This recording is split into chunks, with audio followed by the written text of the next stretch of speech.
A noite desce sobre o Planalto Central, mas as luzes em Brasília não se apagam. Pelo contrário, parecem arder com uma intensidade febril, quase feérica, como se a própria capital estivesse em vigília.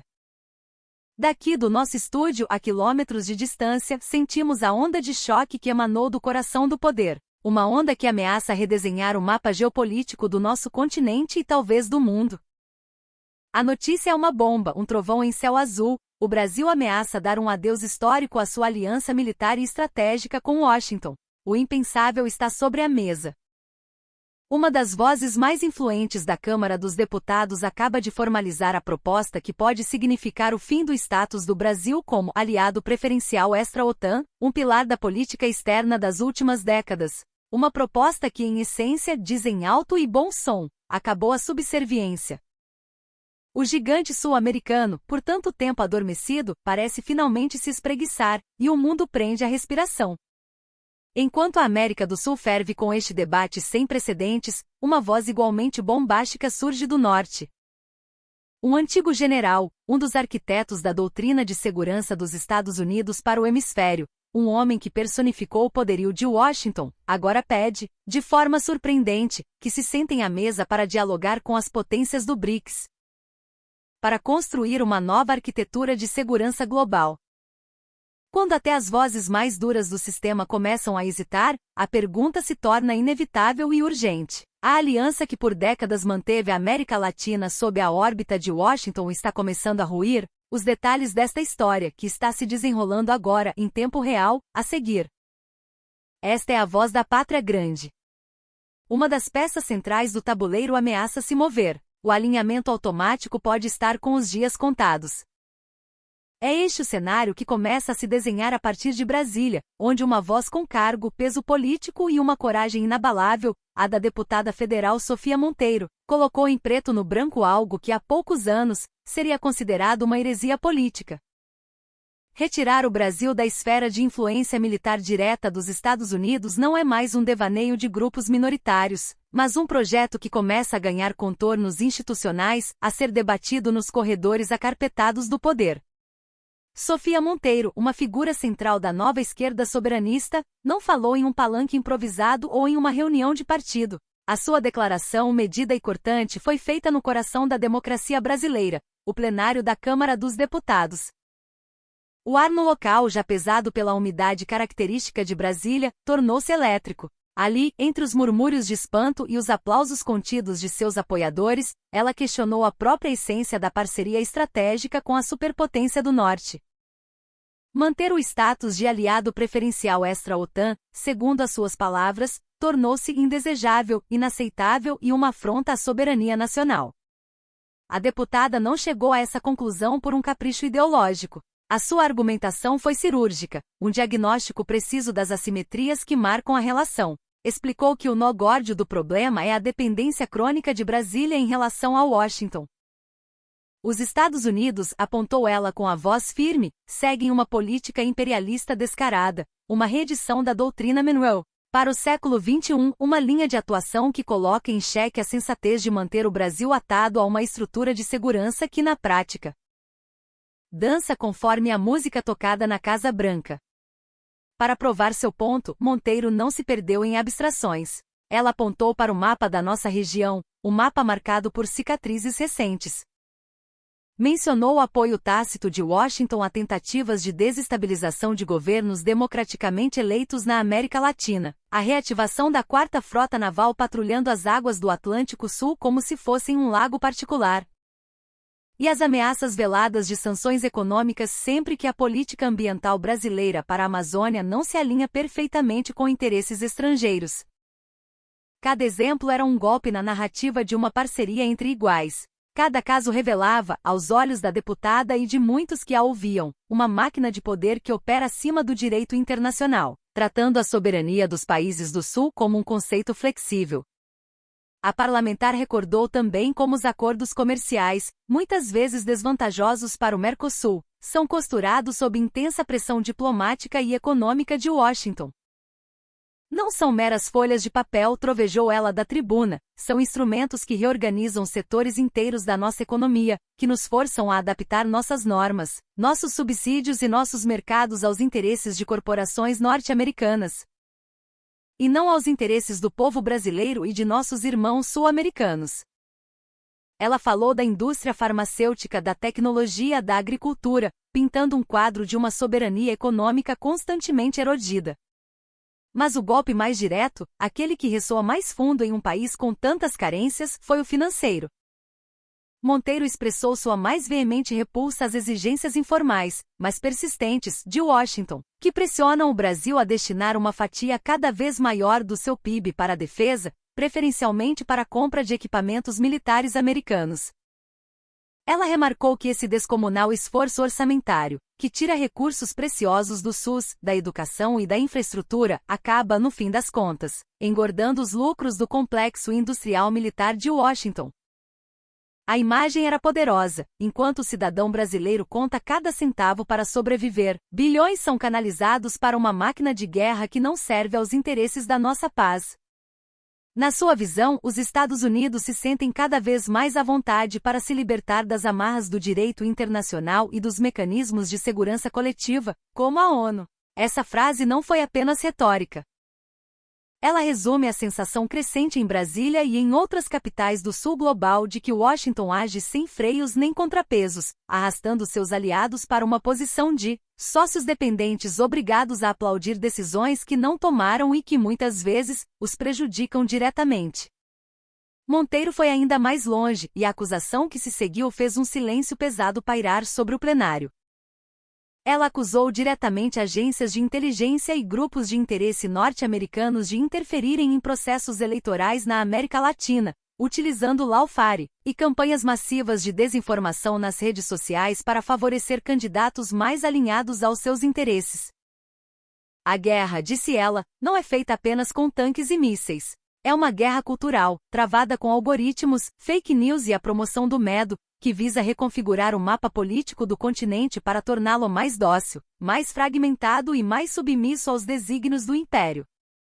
Diante desse quadro sombrio, a deputada não propôs remendos, mas uma ruptura estratégica. Abandonar o status de aliado preferencial para que o Brasil possa recuperar sua plena independência militar e diplomática.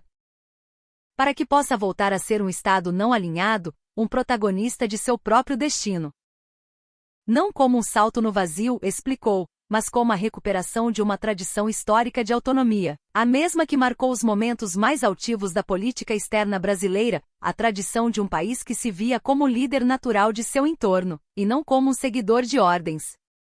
E o terreno político interno, surpreendentemente, não lhe é de todo hostil. A sua proposta, embora radical, ecoa em diferentes cantos do espectro ideológico. A aliança de partidos de esquerda, onde se destaca o seu grupo, é uma força parlamentar considerável.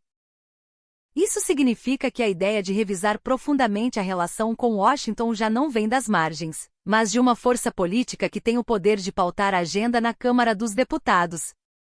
O mais notável, no entanto, é que as críticas à subserviência não vêm apenas da esquerda.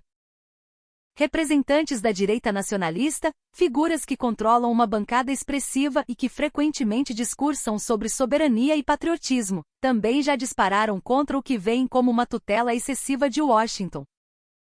Por razões distintas, às vezes opostas, os extremos do arco político parecem coincidir na necessidade de questionar o alinhamento automático. Até mesmo o atual presidente, um político pragmático, já lançou dardos contra a dependência estratégica, falando em diversificar parcerias e fortalecer os laços com o BRICS. As fissuras, antes escondidas sob o verniz da diplomacia, já não podem ser ocultadas. Enquanto em Brasília a deputada Sofia Monteiro formaliza a proposta de ruptura, do outro lado do tabuleiro, no coração do establishment norte-americano, surge uma voz tão inesperada quanto um trovão no deserto. General aposentado James Caldwell. O nome pode não ser familiar para o grande público, mas nos círculos de poder ele é uma lenda. Ex-comandante do Comando Sul das Forças Armadas dos Estados Unidos, o homem que por anos foi o rosto e o cérebro da estratégia militar de Washington para a América Latina, agora fala sobre a necessidade de dialogar com o bloco do BRICS, especialmente com China e Rússia. Em uma longa entrevista a uma prestigiosa revista de relações internacionais, Caldwell afirmou sem rodeios, palavras que causaram um terremoto em Washington. Primeiro, devemos buscar canais de diálogo com a China e a Rússia para gerenciar nossas rivalidades e evitar um confronto direto. Segundo, em algum momento teremos que debater uma nova arquitetura de controle de armas para a era hipersônica e cibernética. Terceiro, precisamos entender que o mundo mudou, a era unipolar acabou, e tratar potências como o Brasil ou a Índia como atores secundários é um erro estratégico monumental. Essas 3 frases são dinamite política. Ditas por um acadêmico ou um ativista pela paz, seriam um matiz a mais no debate. Mas ditas pelo homem que durante uma década defendeu o endurecimento constante e a política de pressão máxima contra qualquer governo que desafiasse a hegemonia americana, soam como uma retificação tardia, um reconhecimento de que o rumo atual conduz a um beco sem saída perigoso. O general Caldwell, para surpresa de todos, relembrou que mesmo durante os dias mais sombrios da Guerra Fria, quando o planeta vivia sob a sombra de dezenas de milhares de ogivas nucleares, Washington e Moscou conseguiram negociar e limitar seus arsenais. Esse dado histórico, que os falcões de hoje preferem esquecer, demonstra que nem mesmo nos momentos de tensão máxima o fio do diálogo foi completamente rompido. Hoje parece que desaprendemos a conversar, lamentou ele. No entanto, o ex-comandante fez questão de matizar que não é possível simplesmente voltar a um passado de confiança e abertura. A era dos grandes acordos de desarmamento está ferida, mas não morta. Daí sua insistência em que mesmo que não haja amizade ou confiança, deve existir comunicação. Há coisas demais em jogo para dependermos apenas de discursos incendiários, sanções e exercícios militares cada vez mais provocativos, afirmou. Para dar contexto às suas palavras, Caldwell recordou sua própria experiência. Contou que no início dos anos 2000, quando era um oficial mais jovem, teve que negociar diretamente com diplomatas brasileiros e de outras nações sul-americanas durante uma crise fronteiriça. Eles eram duros, defendiam ferozmente seus interesses, disse ele, mas eram pragmáticos. Construímos uma relação de trabalho que permitiu desarmar a crise. Pactuamos acordos concretos sobre segurança cooperativa, troca de informações. Hoje, estamos muito longe disso. Transformamos ex-parceiros em adversários em potencial. E isso é perigoso. Nessa frase havia um reconhecimento implícito. A política da ruptura total, do conosco ou contra nós, fracassou. Analistas de defesa apontam que este tom inesperadamente conciliador de Caldwell apareceu pouco depois de exercícios militares conjuntos entre Rússia, China e África do Sul no Atlântico Sul. Um movimento visto pelo Pentágono como uma incursão estratégica em uma área de influência tradicionalmente americana. A mensagem é clara: cada nova demonstração de um mundo multipolar evidencia que o tabuleiro geopolítico está em chamas, e muitos em Washington começam, finalmente, a fazer as contas do risco real de um conflito de grandes proporções. O jornalista investigativo que o entrevistou foi ainda mais cru ao contextualizar a fala do general, lembrando que a nova geração de mísseis hipersônicos, desenvolvida por russos e chineses, torna as defesas tradicionais americanas praticamente obsoletas. A ideia de uma arma dessas, talvez com capacidade nuclear, cruzando os céus em minutos, obriga a uma revisão de todos os dogmas e a uma pergunta fundamental: quem está empurrando quem para o abismo? É nesse clima de tensão global, de placas tectônicas geopolíticas se movendo, que a iniciativa da deputada Sofia Monteiro, em Brasília, adquire outra dimensão. Não se trata apenas de um gesto isolado de soberania, mas de uma pergunta existencial para o Brasil e para toda a América do Sul. Deve o Brasil seguir atado a uma estrutura militar onde as decisões-chave são tomadas em Washington, mesmo quando esse rumo aumenta o risco direto sobre nosso povo e nosso território? Sofia Monteiro responde com um sonoro não. Para ela, cada movimento dos Estados Unidos, desde a pressão sobre a soberania da Amazônia até a interferência em processos democráticos vizinhos, confirma que a aliança, nos seus termos atuais, é uma ferramenta de uma política imperialista sem complexos. E o Brasil, sustenta ela com uma convicção que começa a contagiar o debate público, não pode mais ser um coadjuvante dessa estratégia. Nos próximos meses, o debate em Brasília irá mostrar se esta proposta ficará como uma advertência simbólica ou se converterá no primeiro passo concreto para uma ruptura histórica. Mas uma coisa já está clara, aqui e no mundo, a ideia de um alinhamento eterno, inquestionável e coeso com Washington recebeu um golpe direto, vindo de dentro de um de seus mais importantes parceiros. E essa rachadura, mais cedo ou mais tarde, terá consequências em todo o continente. Eu sou Ricardo Alencar, e esta é a voz da Pátria Grande. Daqui da nossa trincheira na luta pela informação livre e pela soberania dos nossos povos, despeço-me com um forte abraço. Até que a dignidade se faça costume.